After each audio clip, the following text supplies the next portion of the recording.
D'après moi, la marmotte est un lecteur numérique. Elle cherche toujours son ombre. Oui, en direct de dehors, et surtout en direct du mois de février, voici votre météo.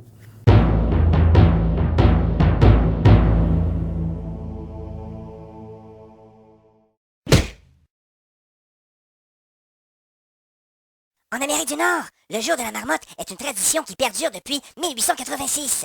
Au Canada, la marmotte la plus célèbre se nomme Weirton Willie et vit dans la péninsule de Bruce, en Ontario. L'animal effectue des prévisions depuis 1956.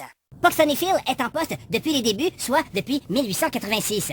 Faudrait quand même pas exagérer, puisque une marmotte vit en moyenne de 4 à 10 ans en captivité et de 4 à 8 ans en liberté. Le concept est assez simple. Si la marmotte voit son ombre, elle aura peur et retournera se coucher. Résultat, l'hiver sera plus long de 6 semaines. Au contraire, si la journée n'est pas très ensoleillée et qu'elle ne voit pas son ombre, elle restera à l'extérieur, puisque le pire de l'hiver est déjà passé. Nous aurons donc un printemps hâtif. La marmotte n'a pas toujours raison. Puisqu'il s'agit d'une prévision à long terme basée sur une seule observation, son taux d'efficacité se situe entre 25 et 50%, ce qui est tout près du hasard. Météo Média semble avoir une meilleure prédiction, puisqu'elle obtient quant à elle 2 succès sur 3 essais. Il est rare que les marmottes soient d'accord entre elles. Depuis 2010, les 4 principales marmottes ne semblent pas toujours être en mesure d'offrir la même prédiction. La raison, les différences géographiques entre elles. La marmotte est à l'origine un phénomène local. Cependant, avec la couverture médiatique actuelle, la prévision est indûment étendue, ce qui affecte sa pertinence. Du coup, puisque tous les scénarios sont avancés, il y aura toujours au moins une marmotte qui aura raison.